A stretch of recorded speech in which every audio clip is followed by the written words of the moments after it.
No man can fully grasp how far and how fast we have come. But condense, if you will, the 50,000 years of man's recorded history in a time span of but a half a century. Stated in these terms, we know very little about the first 40 years, except at the end of them, advanced man had learned to use the skins of animals to cover them. Then about 10 years ago, under this standard, man emerged from his caves to construct other kinds of shelter. Only 5 years ago, man learned to write and use a cart with wheels. Christianity began less than 2 years ago. The printing press came this year.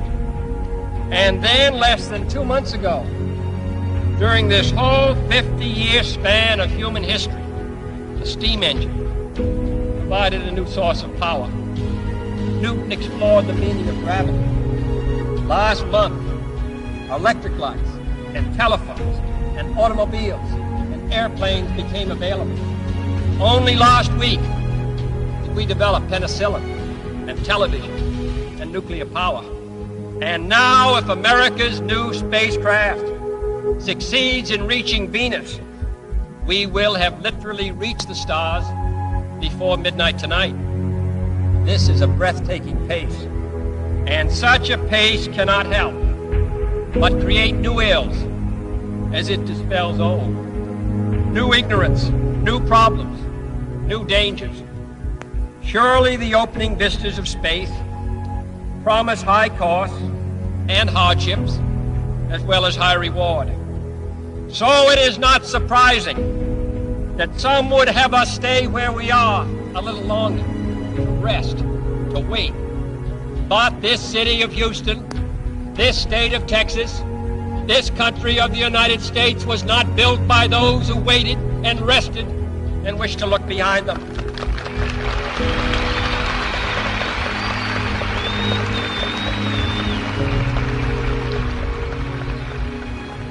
For the eyes of the world now look into space, to the moon, and to the planets beyond.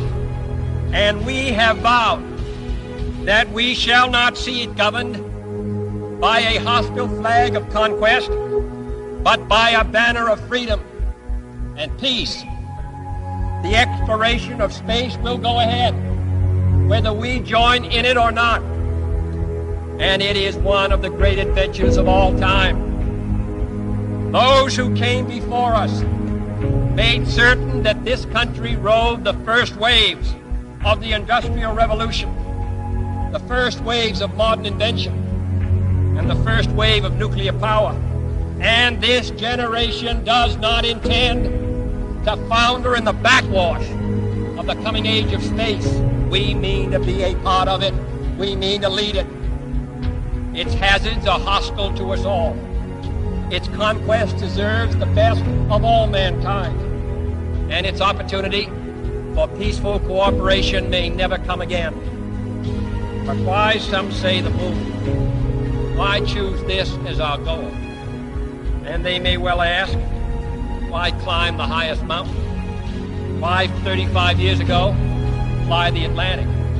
Why does Rice play Texas? We choose to go to the moon. We choose to go to the moon.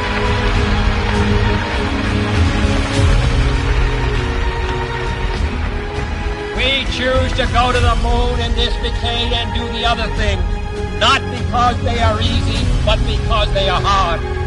Because that goal will serve to organize and measure the best of our energies and skills. Because that challenge is one that we're willing to accept, one we are unwilling to postpone, and one we intend to win on the other side.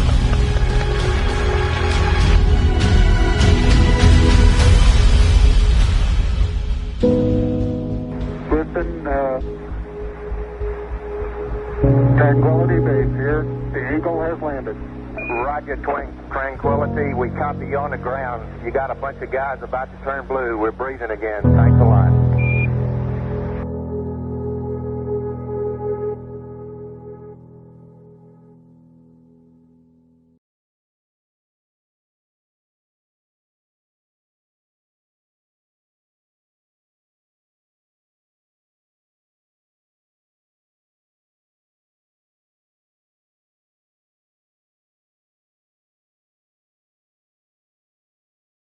I think the momentous, most memorable thing that I can recall about that particular day was the opportunity while my two friends here were being put into the spacecraft to stand alone by myself out there and look at the rocket and the quietness and see the sun come up and the waves rolling in and the evidence of the millions of people watching, but nothing specific, and just so quiet, and to realize that indeed such a contrast was going to take place, all the frantic activity preparing the rocket, but it was so quiet up there for me personally, and that in a very few moments we were going to be departing in a great roar and off for a momentous event.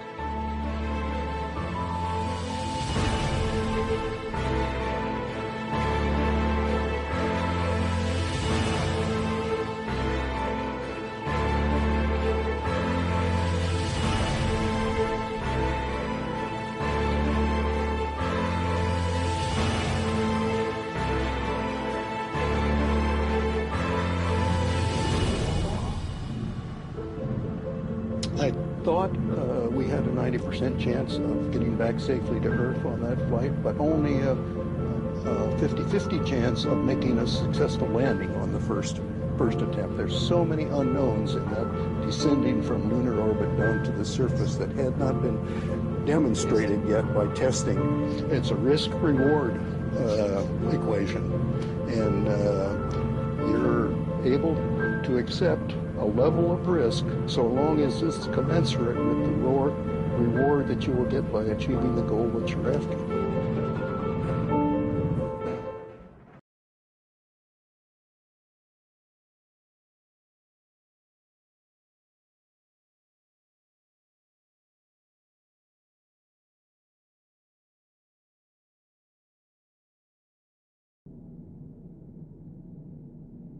T-minus 1 minute, 35 seconds on the Apollo mission, the flight to land of the first men on the moon. All indications coming in to the control center at this time indicate we are go. 1 minute, 25 seconds and counting. Our status board indicates the third stage completely pressurized. 80-second mark has now been passed. We'll go on full internal power at the 50-second mark in the countdown. Guidance system goes on internal at 17 seconds, leading up to the ignition sequence at 8.9 seconds. We're approaching the 60-second mark on the Apollo 11 mission. T-minus 60 seconds and counting. We passed T-minus 60. 55 seconds and counting. Neil Armstrong just reported back. It's been a real smooth countdown. We passed the 50-second mark. Power transfer is complete. We're on internal power with the launch vehicle at this time. 40 seconds away from the Apollo 11 liftoff. All the second stage tanks now pressurized. 35 seconds and counting. We are still go with Apollo 11. 30 seconds and counting. Astronauts report it feels good. T-minus 25 seconds. 20 seconds and counting. T-minus 15 seconds. Guidance is internal. 12, 11, 10, 9. Ignition sequence starts. 6, 5, 4, 3, 2, 1, 0. All engine running. Liftoff. We have a liftoff. 32 minutes past the hour. Liftoff on Apollo 11. Tower clear. We got a roll program. Neil Armstrong reporting the roll and pitch program, which puts Apollo 11 on proper heading.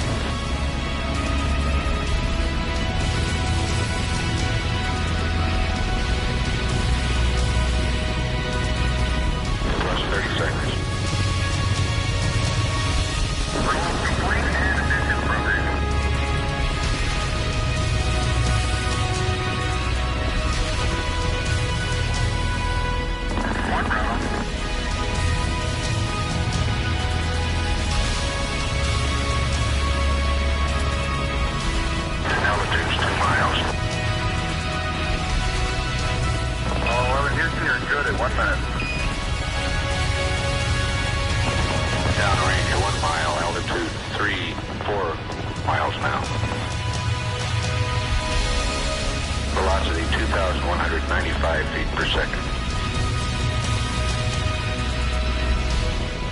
Houston, thrust is go. All engines, you're looking good. Hi, Roger. You're loud and clear, Houston.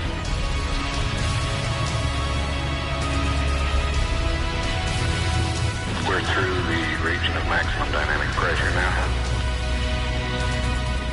11 Houston, your guidance is converged. You're looking good. Set 8 miles downrange, 12 miles high. Velocity 4,000 feet per second. Stand by for mode 1, Charlie. Mark, mode 1, Charlie. 1 Charlie. Cliff Charlesworth taking a staging status. This is Houston, you are go for staging.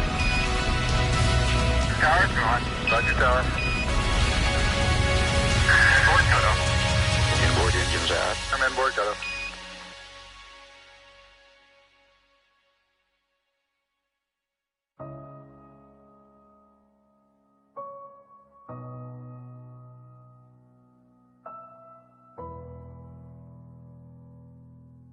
Houston, be advised the visual is go today. This is Houston, roger out. Yeah, they finally gave me a window to look out.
I think certainly to go as far away as the moon and look back on the Earth certainly does affect your perspective. And then when you see it, tiny as your thumbnail held out in front of you at arm's length, that sort of gets your attention. A beautiful sight, tiny, pristine, blue and white, very fragile-looking object, shining like a beautiful little headlight out there in the black velvet of space. It does change your perspective. It makes you think that we have to take better care of this little fragile entity, because it is fragile.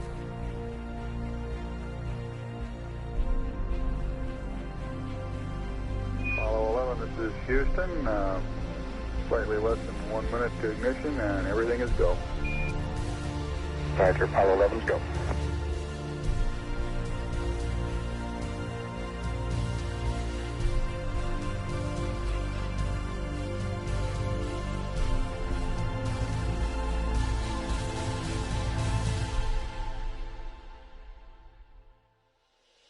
Ignition. We confirm ignition, and the thrust is go.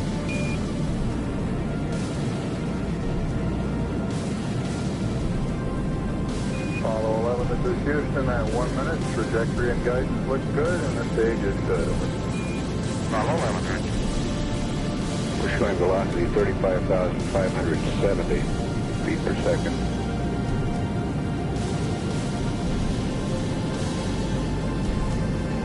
Apollo 11, this is Houston. Around 3.5 minutes. You're still looking good.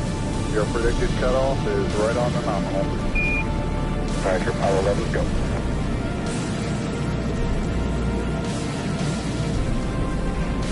We're showing velocity 35,570 feet per second. Altitude 177 nautical miles.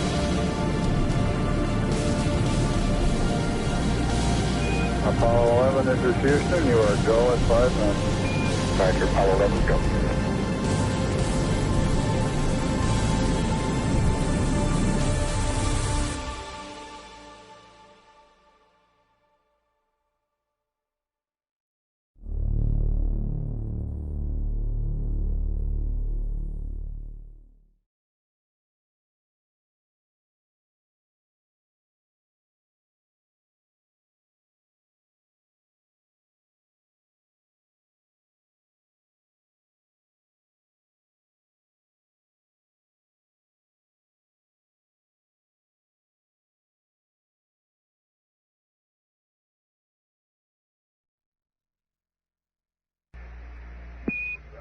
Apollo 11, this is Houston. Your go for separation. Our system's recommendation is arm both pyro buses, over. Okay, pyro B coming armed. My intent is to use bottle primary one as per the checklist, therefore I just turned day on. Roger, we concur with the logic.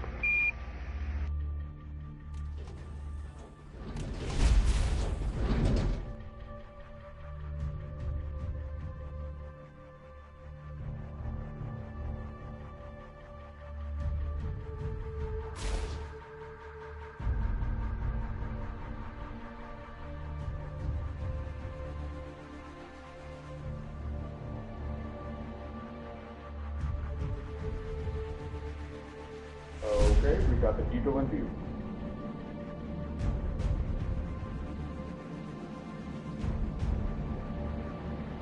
Moving forward.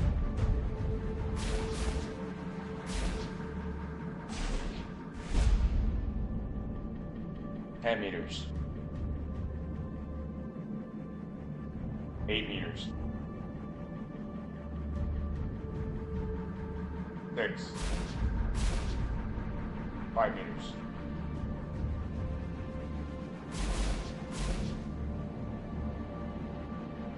3.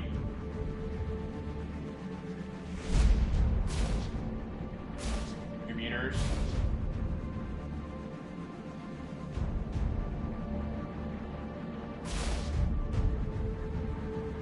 1 meter.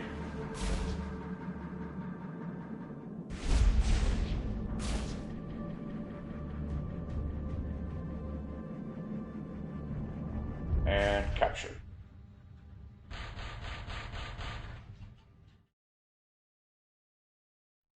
Apollo 11, this is Houston. Radio check, over. Roger, we've got the high gain locked on now, I believe, auto track and now. Okay, you're coming in loud and clear, but Mike is just barely readable. Hello, it's Neil. How are you reading, Mike? Loud and clear now, Mike, and we understand that you are docked. That's fine. Houston, we're ready for LEM ejection. Roger, go for LEM ejection. Thank you.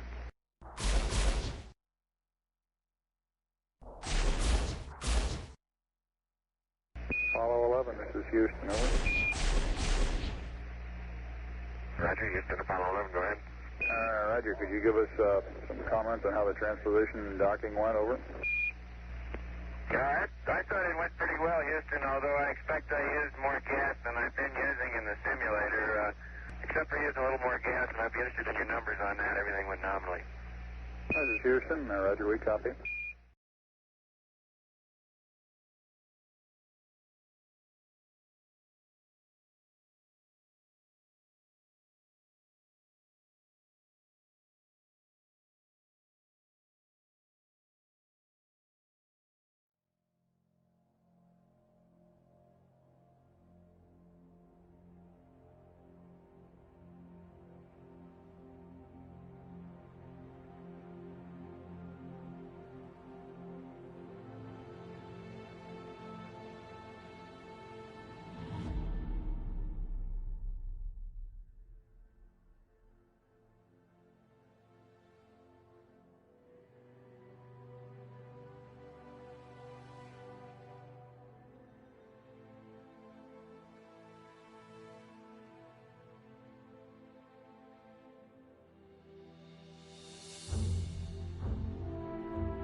Eagle, Houston, the alignment and the initialization look good to us, over.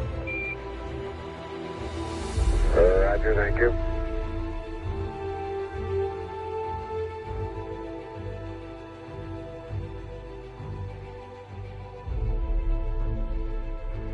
Eagle, Houston, would you have Columbia go to the high gain, yaw 0, pitch, -20, over?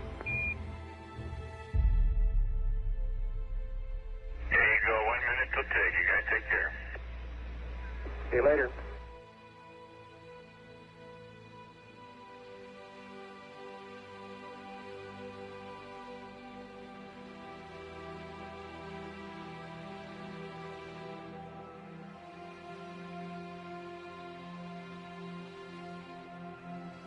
Apollo 11, Houston, we are go for undocking, over.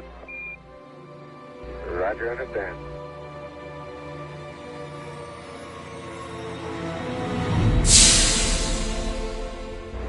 Roger, Eagle, undock.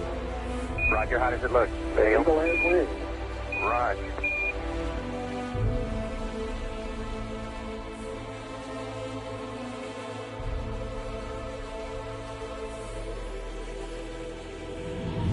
Eagle, Houston, we see you on the terrible, over. I do believe you got thrusters on board that vehicle. Okay, you've got it. Through it, native. Roger, let us know when you're ready to copy. We have a DOI pad and a PDI pad, over. Guidance says we're go. Coming up on 5 minutes to ignition. Gene Kranz getting a go, no-go for descent. Okay, all flight controllers, I'm going around the horn. Make your go, no-go's based on the data you had for an LOS. See, we got it back. Give you another few seconds. We're going, flying. Okay, retro, go. Vital, go. Guide, go. Control, go. Self-com, go. GNC, go. Ecom, go. Surgeon, go. Capcom, we're go to continue PDI.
Mike. How you doing, Neil? I'll leave it blue. Relay to us. See if they got me now. I got good signal strength in blue. Okay, you should have him now, Houston. Eagle, we got you now. It's looking good, over.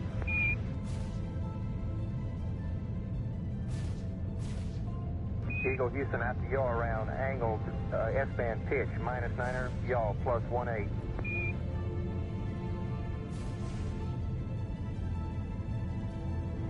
Altitude 5,200 feet. Manual attitude control is good. Roger, copy. Altitude 4,200. Houston, you're a go for landing, over. Roger, understand. Go for landing. 3,000 feet. Stop alarm. 1201. 1201. Roger, 1201 alarm. We're go. Same type. We're go. 2,000 feet. 2,000 feet. Into the ag. 47 degrees. Roger. 37 degrees. Eagle looking great. You're go. Altitude 1,600. 1,400 feet. Still looking very good. Roger, 1202, we copy it. 35 degrees. 35 degrees. 750. Coming down to 23. 700 feet, 21 down, 33 degrees. 100 feet down at 19. 540 feet down at 30, and at 15.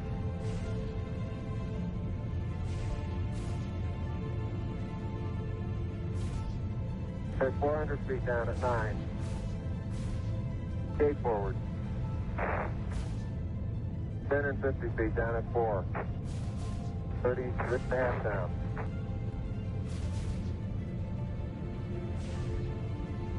They're pegged on horizontal velocity. 200 feet down, 3.5. 47 forward. On 1.5 down. 70.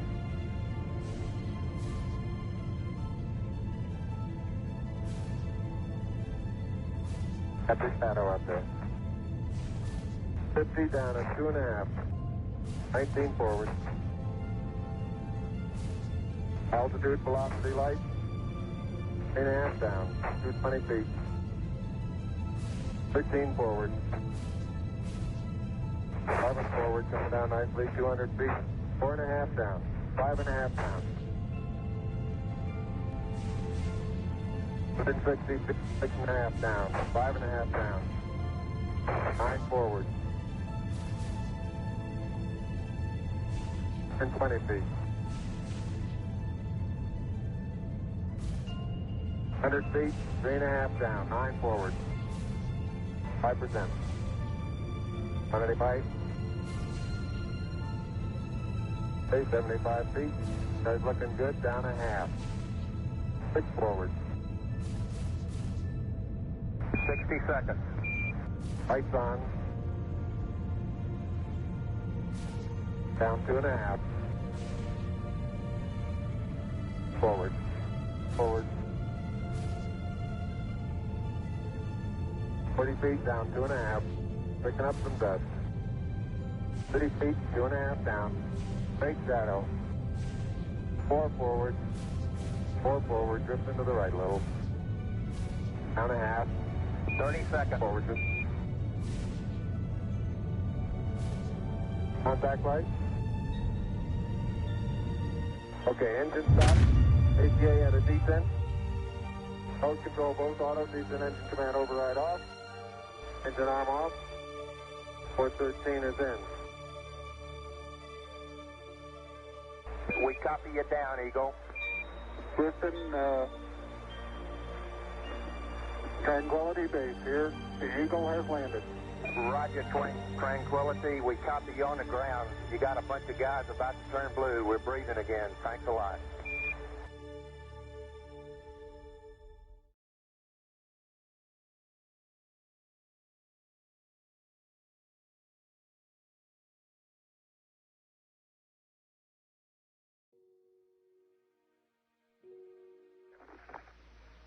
I'm at the foot of the ladder. The limb footbeds are only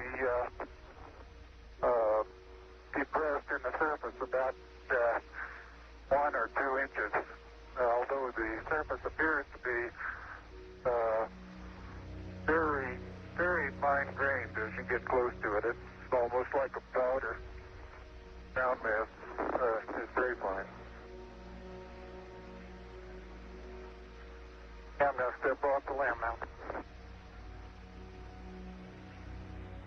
That's one small step for man,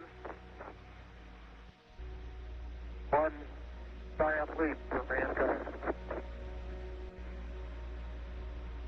As the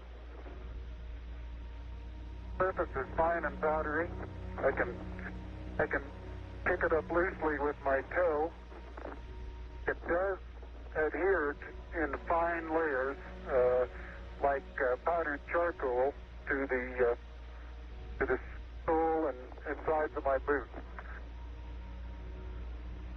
I only go in a small fraction of an inch, maybe 1/8 of an inch, but I can see the footprints of my boots and the treads in the fine sandy particles. Yeah, this is Houston. We're copying.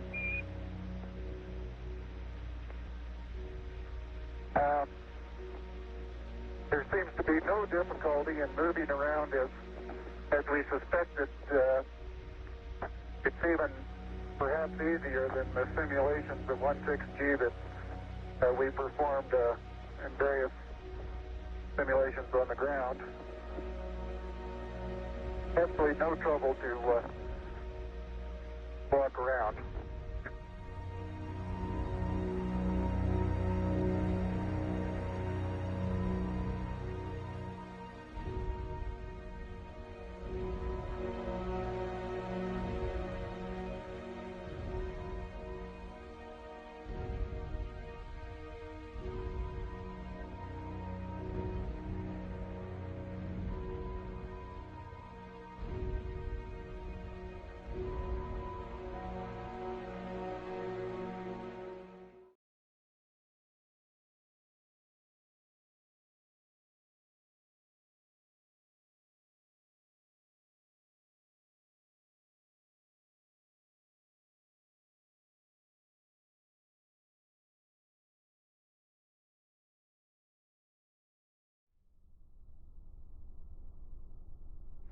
Neil and Buzz, the President of the United States is in his office now and would like to say a few words to you. Over.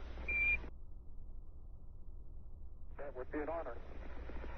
Go ahead, Mr. President. This is Houston out. Hello, Neil and Buzz.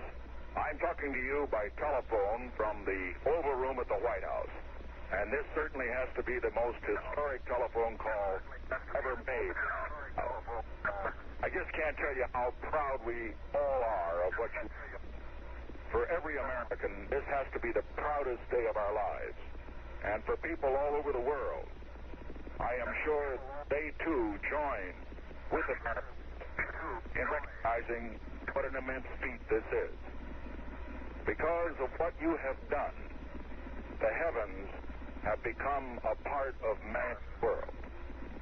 And as you talk to us from the Sea of Tranquility, it inspires us to redouble our efforts to bring peace and tranquility to Earth. For one priceless moment in the whole history of man, all the people on this earth are truly one. One in their pride in what you have done, and one in our prayers that you will return safely to Earth. Thank you, Mr. President. It's a great honor and privilege for us to be here representing not only the United States, but men of peace of all nations, and with interest and a curiosity and with a vision for the future. Honor for us to be able to participate here today. And thank you very much, and I look forward, all of us look forward to seeing you on the Hornet on Thursday.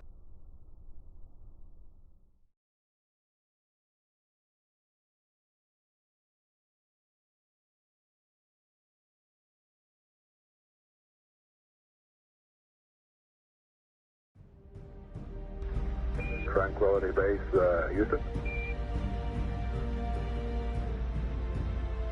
Roger, go ahead. Roger, our guidance recommendation is pings, and you're cleared for takeoff. Roger, understand. We're number one on the runway. Roger.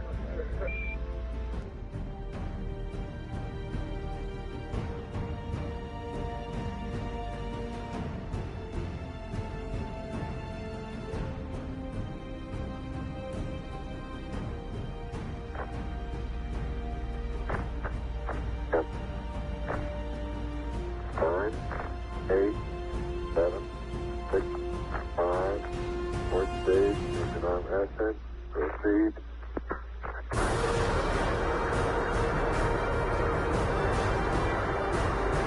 Beautiful. 26, 36 feet per second up. 5-minute pitch over. Very smooth. Balance come along. Very quiet ride. There's that one crater on there.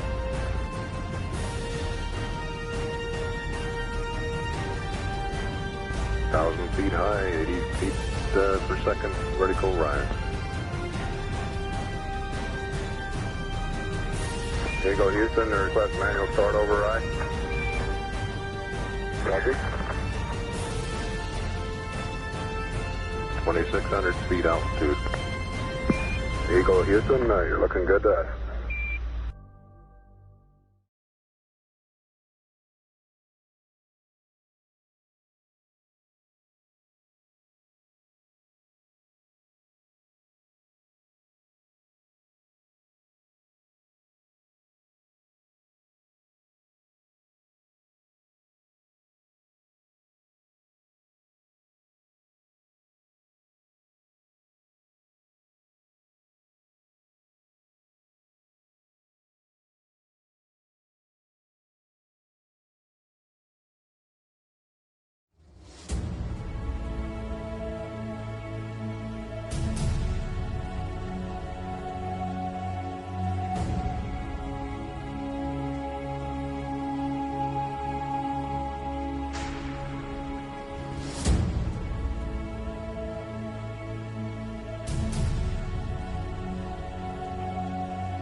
Houston, we got the service module going by. Roger, thank you. And it's rotating just like it should be. Thrusters are firing.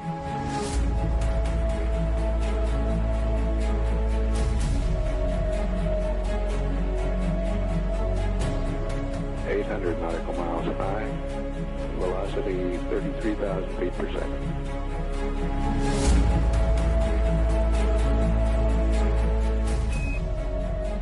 Houston, we'll have you for about 3-4 minutes through Redstone and then pick you up after blackout through Orion. Roger.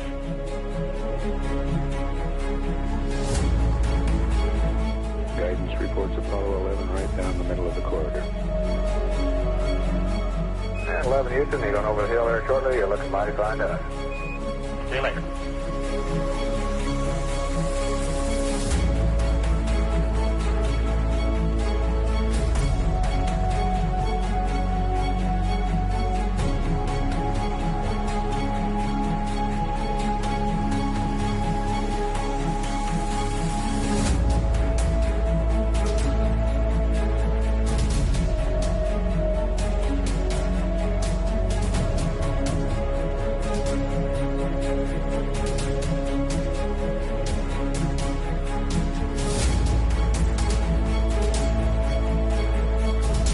I believe that this nation should commit itself to achieving the goal, before this decade is out, of landing a man on the moon and returning him safely to the Earth. No single space project in this period will be more impressive to mankind or more important for the long-range exploration of space, and none will be so difficult or expensive to accomplish.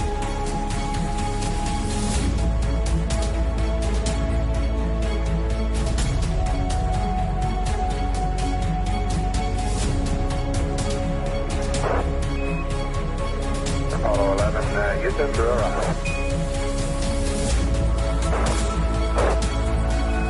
Apollo 11, Houston, and the blind air boss has a visual contact.